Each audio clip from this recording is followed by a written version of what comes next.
This story is brought to your ears by all our fantastic supporters on Patreon. To get in on the action yourself with bloopers, extras, and the occasional early story, join us at patreon.com/voiceofallmtg. For more stories, or just to chat, visit voiceofallmtg.com. And now, Voice of All presents Sabotage, Episode 4 of the Rivals of Ixalan saga.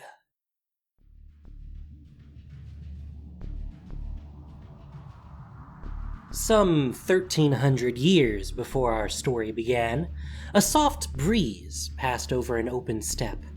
Herds of grass-eating beasts peacefully passed the walls of a great city of glass and stone. And in a ripple of air, a dragon tore through the sky from a faraway world.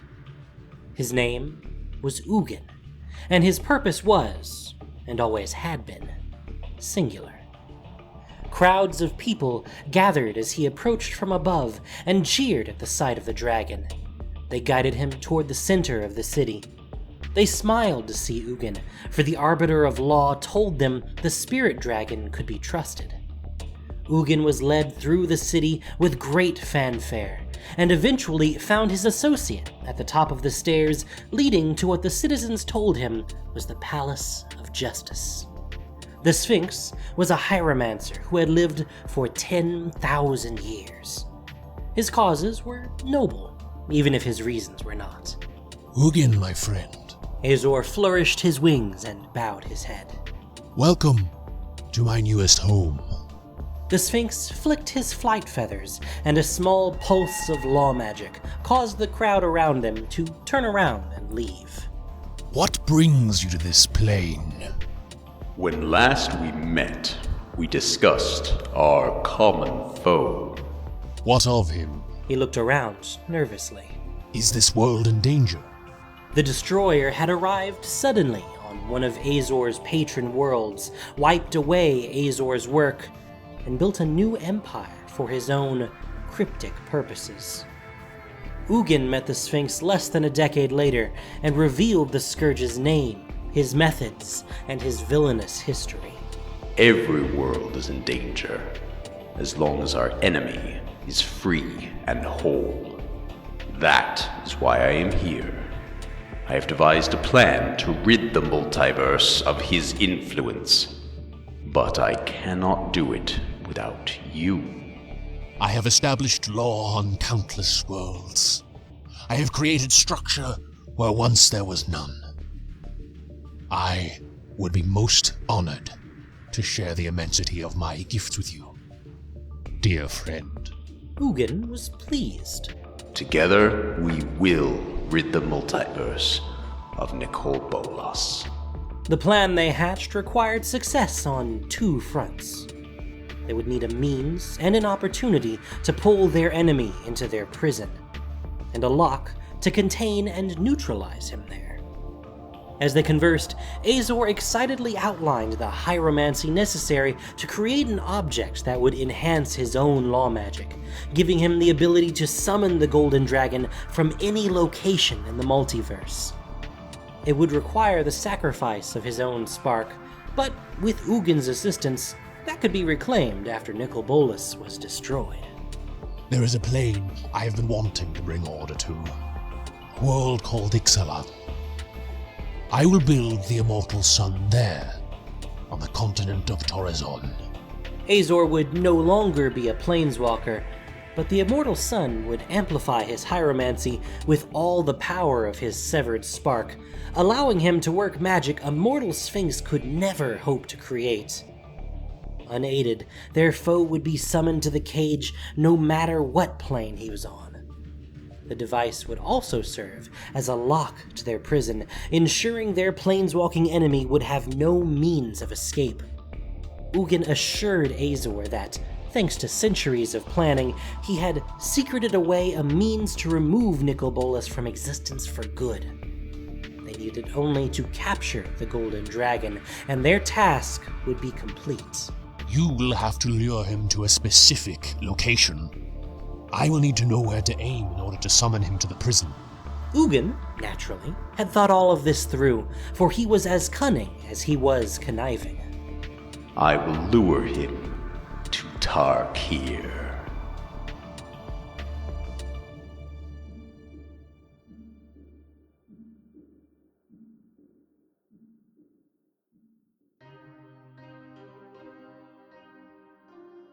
Tell me more of this lawbringer.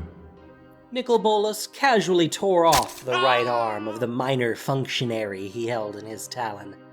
An elf, the leader of whatever this place was, and the overseer of who cares.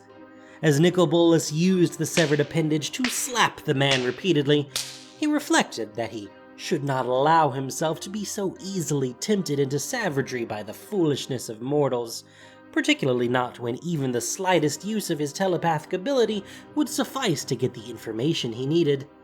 Nevertheless, the slaps had the desired effect, dispelling the man's shock long enough to produce an answer.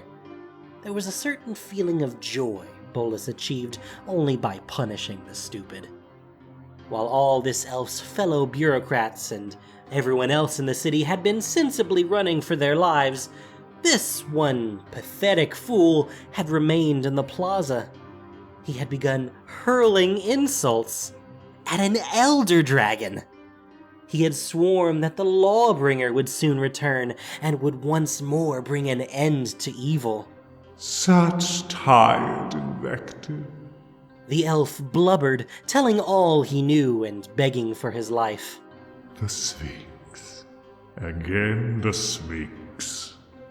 This was the third plane Bolus had encountered where the people revered a sphinx who had come from a faraway land. He knew now that this was no coincidence. The stories were too similar. Always the sphinx came from a distant, unknown place, and always he imposed a system of justice on the populace, before disappearing again, leaving laborious legal codes and, in the case of this plane, pretentious statuary in his wake. A planeswalker. A hieromancer, most likely. And it would seem an enemy. The statue, large in its own right, had been installed rather too ostentatiously in Bolus's view atop the largest building in the city, an official-looking marble hall that towered over the plaza. The dragon carefully lowered the bleeding bureaucrat onto the head of the statue before releasing him, waiting for a moment to be sure the elf found steady footing. Fear not, mortal. From all you've told me, I'm sure your lawbringer will return to aid you well before you bleed to death. Azor, the weakling had said. The Sphinx was called Azor. Resolving to learn as much as he could about this Azor, Bolus smiled contemptuously for a moment at the man teetering on the statue. And then he unfurled his giant wings and took to the sky. Over many years and across many planes, Nicol sought clues to the Sphinx's agenda. Finally, on a plane racked by war, Bolus came upon a law mage staring forlornly down at a broken statue, yet another garish reminder of the fabled lawbringer. The arbiter of law turned our world against itself. The law mage thought, and a flood of images flowed from her mind as Nicol attuned to her and began to unravel the threads of her existence. To think that I worshipped him as a savior when his solutions only broke a world that did not need fixing. To think that the day I spent hiding in the Palace of Justice, listening to him and the spirit dragon plot the end of the true evil, I thought I was as close as any mortal would ever be to the divine. Nicol savored the taste of the law mage's ultimate despair as she died. A true evil. How flattering.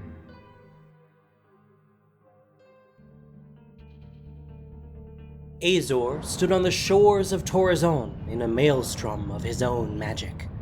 the Sphinx performed a feat of hieromancy that no being had ever attempted and none would ever be able to match, severing his spark to create the artifact he called the Immortal Sun. The Sphinx stood atop his masterpiece, exhausted, yet ever prideful. He spoke across worlds, for this was a time when planeswalkers possessed the strength of gods. Ugin, my strength has increased tenfold with the help of my creation. I am ready to secure our prisoner. Ugin heard and answered in kind. His voice traveled across the blind eternities and resonated clearly in Azor's mind. Our life's work will be complete soon, my friend. Ugin made sure to coat the word friend with the lure of kinship Azor had never been able to resist. I have only to bait the trap and wait for the destroyer to arrive. Ugin soared above the craggy mountains of Tarkir, so absorbed in making preparations that he could not suppress his utter shock when his nemesis appeared before him. Bolas's wings spread wide in Ugin's path, like a billowing cloak, and his scales glinted in the light of the storm around him. Your idiot cat is too fond of statues of himself. I might not even have been listening to your charmed long-distance talks if he hadn't left so many little clues here and there. The Immortal Sun will seal you in your prison, Planeswalker!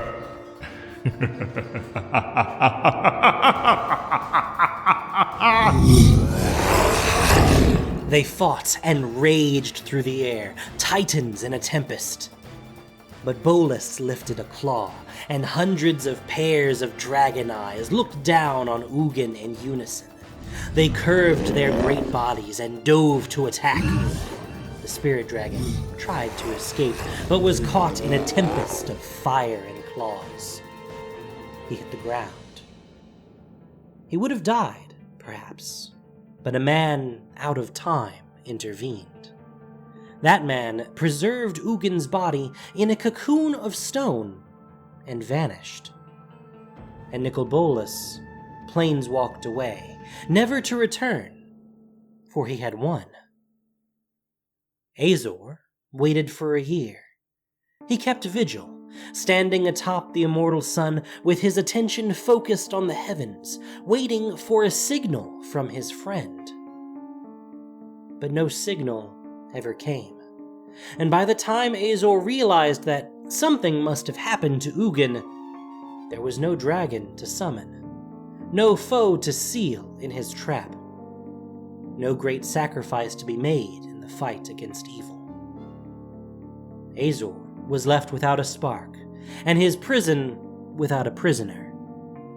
He waited for decades before finally realizing that there was nothing left for him to do here except what he did best: build yet another system of law there on Torrizon. He gifted the Immortal Sun to a monastery that would later give rise to the Legion of Dusk, but they were inept, so Azor took the Immortal Sun back before it could be used by Torrizon's would-be conquerors. He gifted it to the Sun Empire, and for a while their kingdoms prospered, but their leaders grew paranoid, launching preemptive attacks on their neighbors. So Azor took his masterpiece back again, this time sealing himself within the walls of Vraska and charging the River Heralds, the only wise people on Ixalan, to make certain no one could find him or awaken the power within. For years beyond counting, Azor brooded upon his towering throne in an empty city, cursing the name of the friend who had abandoned him. And all the while, unbeknownst to Azor, Ugin slept.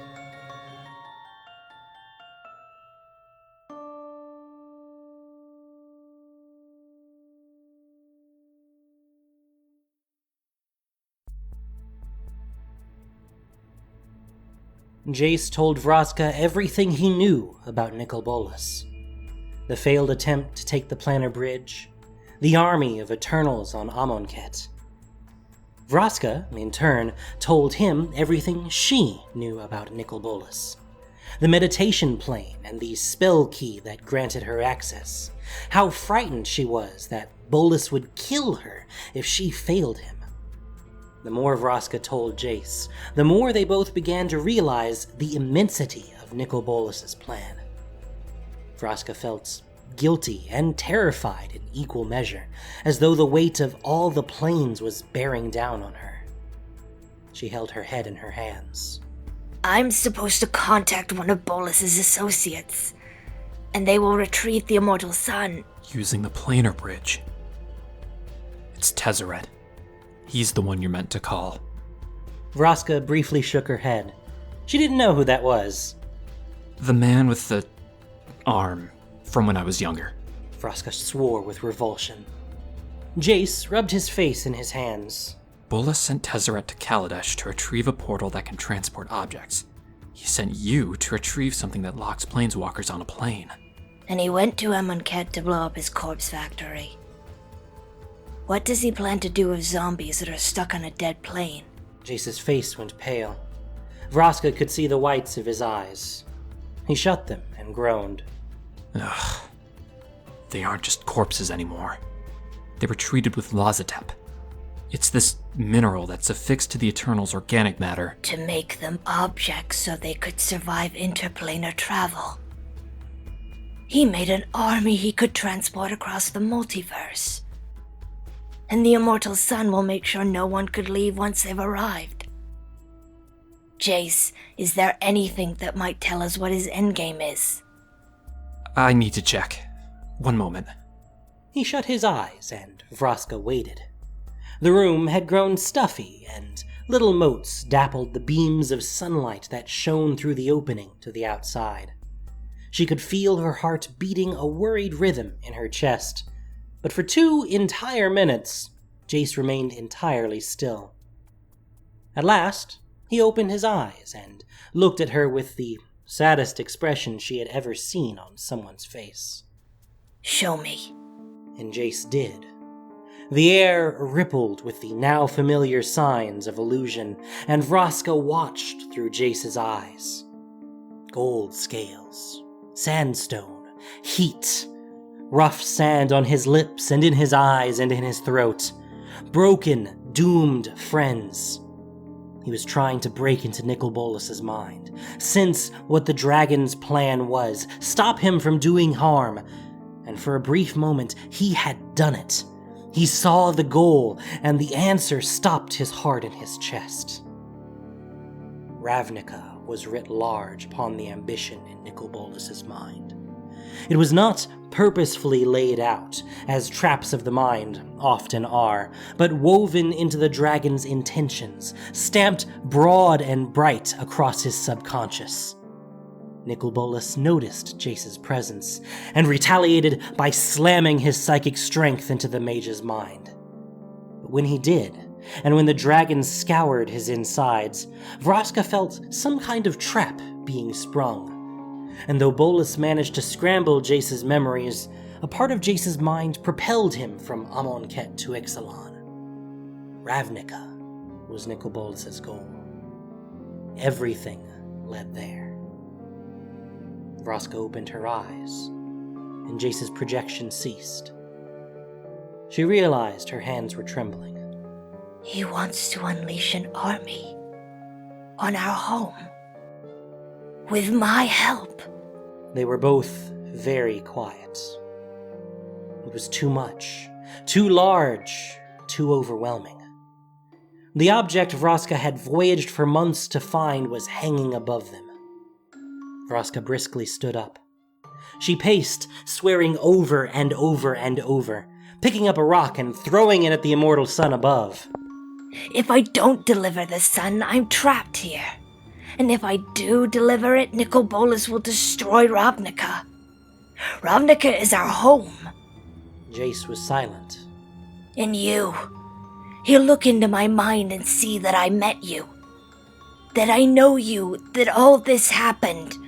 He's going to kill us both. She sat down and tried to breathe away her panic. No matter what happened, the rest of the Golgari would suffer, No matter what happened, she would die.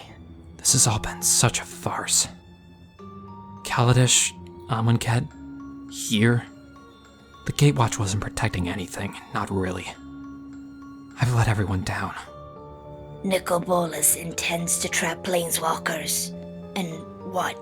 Eliminate the rest of Ravnica? Muffle it so he can trap the enemies he's worried about and destroy somewhere else?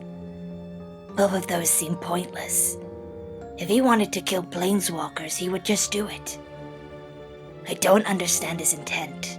Survival had been at the core of every choice Vraska had ever made. But now, she could not see a way out.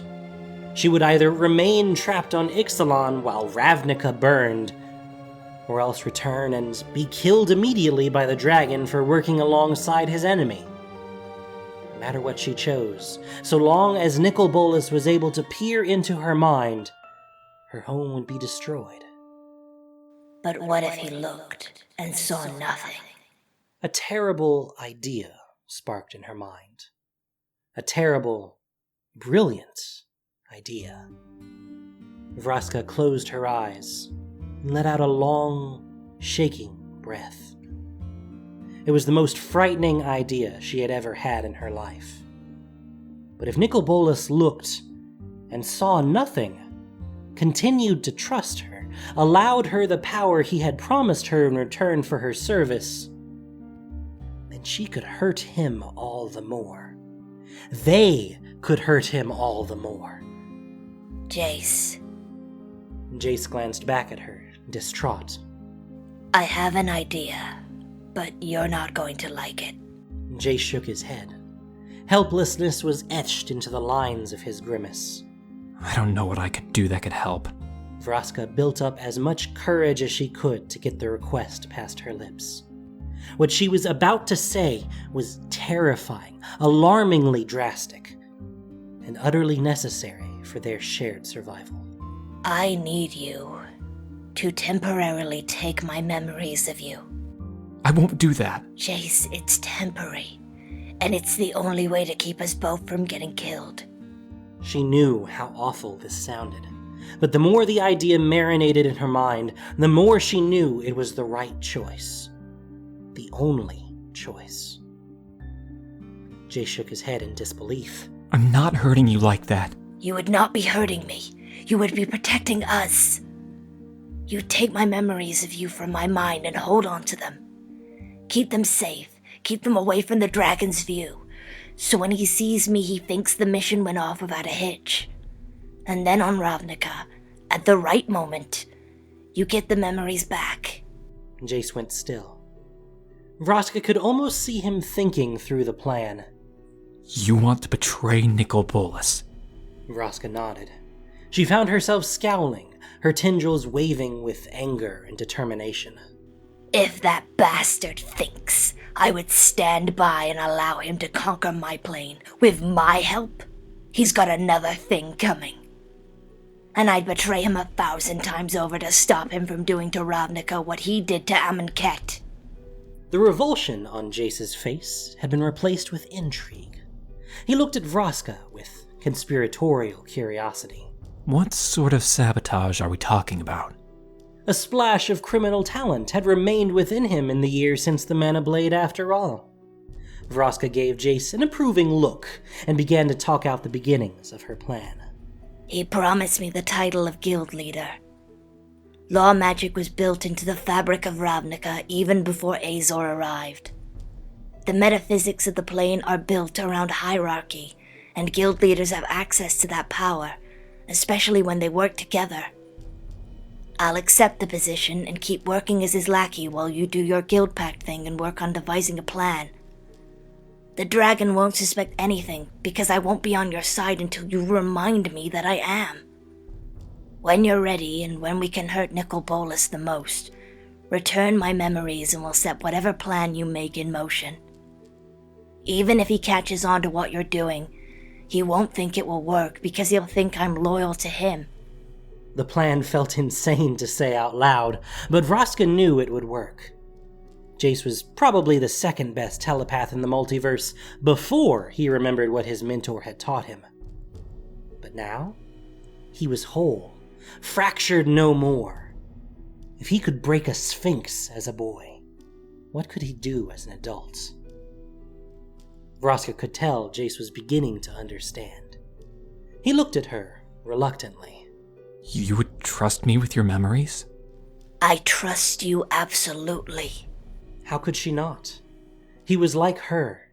Vraska realized for the first time that this was what a partnership felt like, and her conviction deepened.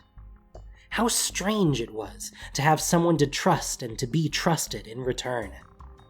The look on Jace's face told her that he had never heard that from anyone.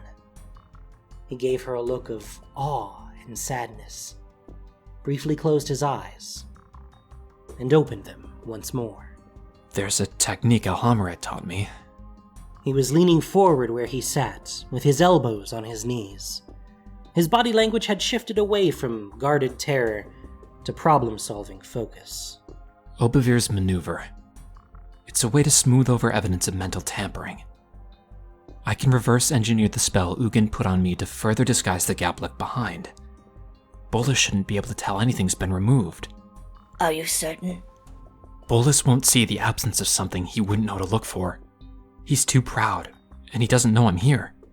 Who on Ravnica could help come up with a sabotage plan? Jace thought for a moment, and nodded. Niv Mizzet. He could challenge Bolus both physically and mentally. Plus, he'll be furious to know there's a dragon smarter than he is. Then we know what we have to do. Vraska held out her hand. Jace took it in his and grasped tightly. Are you certain we don't have time to plan this out further? Vraska shook her head. Ravnica is in danger, and you've been gone for months. Then let's do this before I talk myself out of it. You have my word as the Living Guild Pact that your memories will be kept safe and returned intact. I swear to find a plan we can use against Bolus, and I swear to uphold my responsibility to protect Ravnica, my home. You have my word as captain of the belligerent that I will do whatever it takes to sabotage Bolus upon the return of my memories. I swear to commit my conscious self to his destruction. Vraska squeezed Jace's hand, and they let go. The pact was made. A smile tugged at one corner of Jace's mouth. Let's sabotage that bastard. Vraska grinned. She felt excited, terrified, but comforted all the same. Jace would keep a part of her safe, no matter what. They were going to save Ravnica. Where will you go after it's gone? She nodded up at the immortal sun. Jace stood. I need to meet my friends on Dominaria. To recruit them? Mostly to apologize for being absurdly late. At least you have a good reason. I won't stay on Dominaria after I find them, though. He went strangely quiet. A little crease was cut between his eyebrows. The Guild Pact belongs on Ravnica.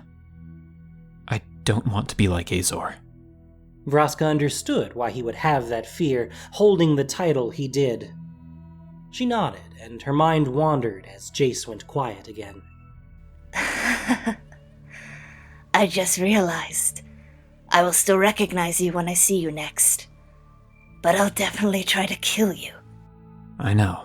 Vraska couldn't help but smile at that. What an odd secret he would have to keep. She wondered how it would feel to remember Ixalan after it was over. Would she remember the belligerent?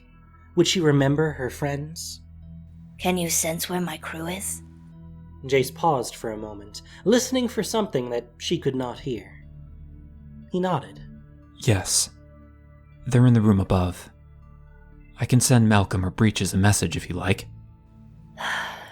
Tell them both we've been captured.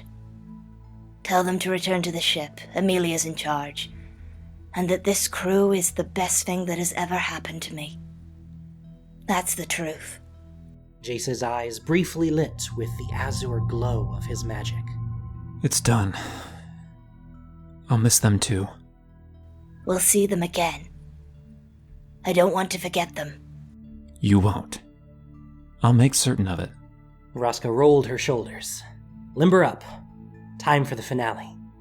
How should this work? Should I call Tezzeret first? I'll need to identify each memory you have of me first. You'll call Tezzeret after I'm through. I assume he's fixed the planar bridge, so he'll pull the immortal sun through that. Then, we can planeswalk away. Wait. How will I know my memories are real when I get them back? Jace moved to stand across from her. I'll call you by your title when I see you next, before I return your memories. You'll call me guild leader? I'll call you Captain. Happiness tugged at the lines of her eyes. That will work. He reached toward her, hands held up. May I? Vraska nodded, and he placed his fingers on either side of her head. Vraska smiled. After all this is over, can I show you Tin Street Market back on Ravnica? I remember where Tin Street Market is. Yes, but I want to give you a tour. Get some coffee. I know a really good bookstore. You like books? Vraska nodded. I'll get a history, and you can get some schematics or whatever it is you like to read. I like memoirs. Really? You like memoirs? I like interesting people. He gave a soft and bashful smile, and she smiled in return. It's a date. She nodded and closed her eyes. Talk to Niv Mizzet. Find a plan that needs the guild leaders to work, and save me for last. Don't let the other dragon notice. And then? Sabotage. He opened a connection between their minds. Vraska suddenly felt as though she had been standing on a stage behind a curtain that was now being gently raised. His presence was polite, but she felt him tiptoeing his way through her mind. If I go near anything you don't want me to see, just say so and I'll back away. Vraska nodded. I'll also leave some memories for Nicopolis to find so he doesn't see any gaps. Is that alright? Yes. She felt guilty that she had seen so much of Jace's own past. That wasn't your fault. Jace pulled up the memory of the riverbank for both of them to see. She felt as he watched it through her eyes, saw how bad things were down in the mud, lost in the flood of his own past. Having Jace present in her mind was strangely comforting, like watching a play alongside a companion. The two of them sifted through the memories of their shared moments, piecing them apart and laying them out. Jace let out a long, mental whistle when he saw how he had first looked on that bird excrement-covered island. They both smiled, watching themselves fight side by side in the raid. Vraska felt herself tear up when she saw them talking in the galley. Your story deserves to be told. He paused when he reached the end of the memory on the riverbank, of himself lost in grief and wrapped up in Vraska's arms. Vraska knew Jace understood, with his mind linked to hers, that was the first time she had touched someone willingly in many years. And then, Vraska felt as if she were descending. The riverbank vanished. Everything went dark and cloudy. And she was presented with something unfamiliar. A well constructed of weathered slate, and down inside of it, the walls were lined with countless textures of memory. She saw her memories of Jace tied up in a bundle, placed within a box, sealed with an unbreakable ward. She felt Jace hiding the box away in the well and disguising its presence with a spell. Safe and sound. I'll see you soon. Tin Street Market, right? Coffee and a book? Coffee and a book. Her face felt warm, and Vraska smiled. She could have sworn she heard the sound of rain. Her thoughts were calm and cool. Her body relaxed. She felt like she was standing outside during a springtime shower, pleasant and refreshed. She opened her eyes. She blinked and looked around the empty room. How did I get here? It was stuffy, and an odd throne was standing at the far end. She had the sense that this room was not meant to be accessed by the public. She could hear scuffling in the room above. Above her was a large disc embedded in the ceiling.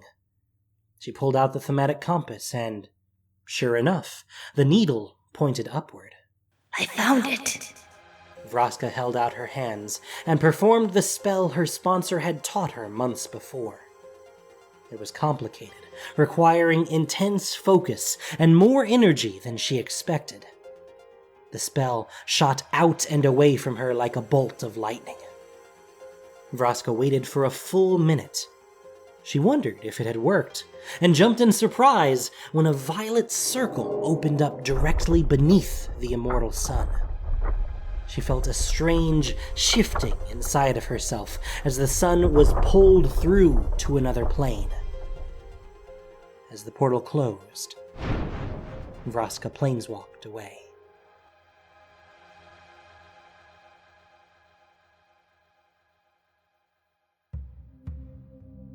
Thank you for listening to this production of Voice of All. As listener-supported entertainment, we rely on you not just for the voices of the characters, but also to keep us going and growing. If you enjoyed what you heard, please support us by rating and reviewing us on iTunes or following us on SoundCloud, Stitcher, and Google Play, or just plain sharing with your friends.